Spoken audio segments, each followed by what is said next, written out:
Une fois que les puissances et les facultés naturelles sont sevrées, purifiées, réduites à rien, que de plus elles se débarrassent de cette manière basse et humaine d'agir et de recevoir, alors elles sont toutes disposées et préparées à recevoir, à sentir et à goûter le divin et le surnaturel d'une manière élevée et parfaite, car ces dispositions ne peuvent se réaliser si tout d'abord le vieil homme n'est pas mort.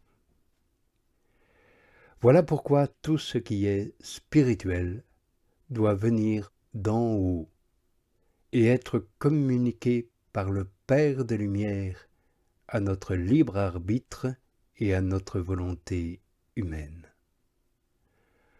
L'homme aura beau exercer son goût et ses facultés pour arriver jusqu'à Dieu et s'imaginer qu'il en savoure les douceurs, il ne goûtera pas le Seigneur d'une manière divine et spirituelle, c'est-à-dire proportionnée au Seigneur lui-même, mais d'une manière humaine et naturelle, comme il goûte les autres objets créés, c'est-à-dire d'une manière très inférieure et indigne du Seigneur. Car les biens ne vont pas de l'homme à Dieu, mais ils descendent de Dieu à l'homme. À ce sujet, si c'était l'occasion d'en parler, nous pourrions montrer ici comment une foule de personnes sont très heureuses de porter vers Dieu et les exercices spirituels leur goût, leurs affections et leurs activités. Elles s'imaginent que tout cela est surnaturel et spirituel. Et peut-être ne sont cela que des actes et des goûts naturels et humains. Et elles en sont très satisfaites et ne cherchent pas plus haut. Comme elles apportent ces dispositions en tout, elles l'apportent aussi dans ce qui est bon, avec autant de facilité naturelle qu'elles ont à diriger leurs facultés et leur puissance vers un objet quelconque. Si nous en avons l'occasion plus tard, nous en parlerons.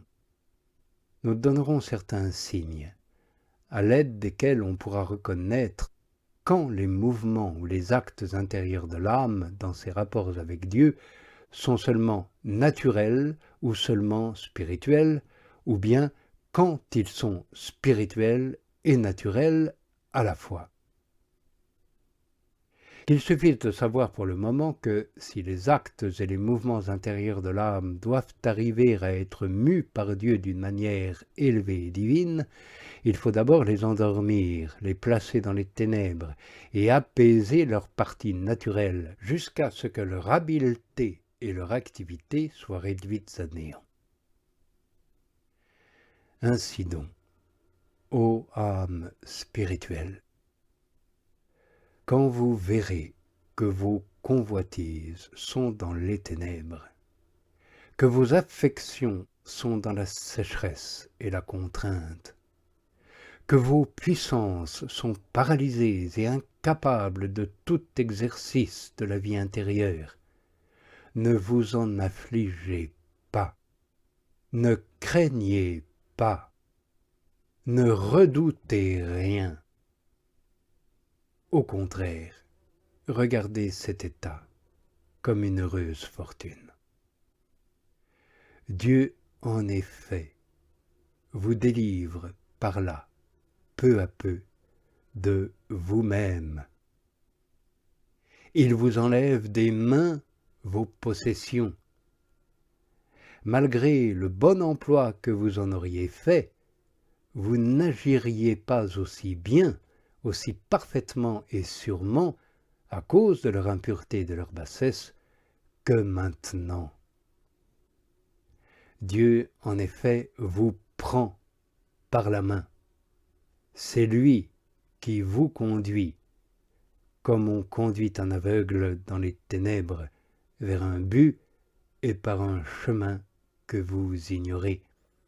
et où jamais, malgré tout le secours que vous aurez prêté vos yeux et vos pieds naturels, vous n'auriez réussi à marcher et vous n'auriez pu en atteindre le but. Une autre raison pour laquelle non seulement l'âme est en sécurité quand elle marche ainsi dans les ténèbres, mais encore porte de nombreux fruits et grandit en perfection, c'est que d'ordinaire son progrès et sa perfection lui viennent d'où elle s'y attend le moins. Et même généralement elle s'imagine qu'elle court à sa perte.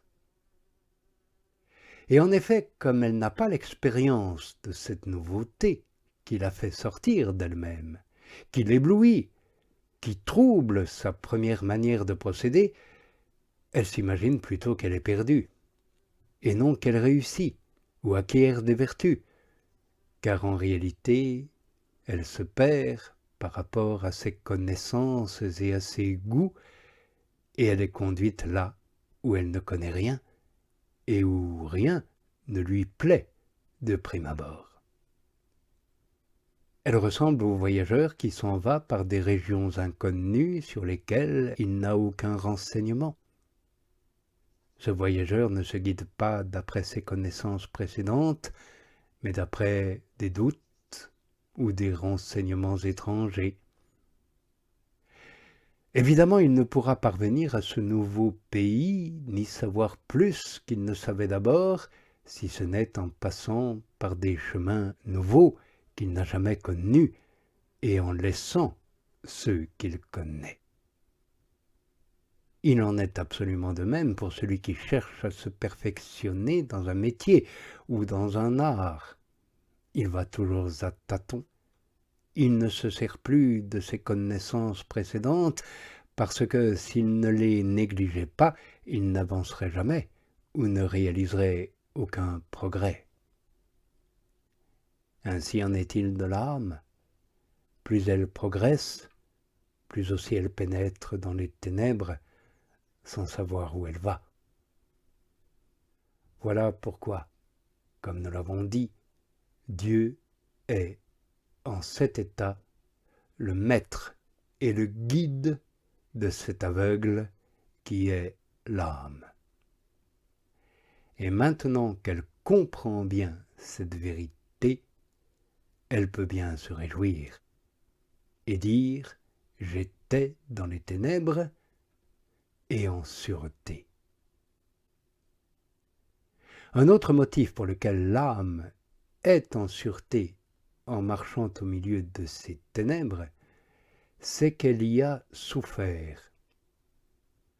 Or, le chemin de la souffrance, c'est-à-dire de l'abandon à la volonté divine, quelle qu'en soit la douleur, est plus sûr et même plus profitable que celui de la jouissance et de l'action personnelle. Tout d'abord parce que, quand l'âme agit et est dans la jouissance, elle met en mouvement des misères et des imperfections naturelles. En second lieu, c'est dans la souffrance que l'on exerce et que l'on augmente peu à peu les vertus.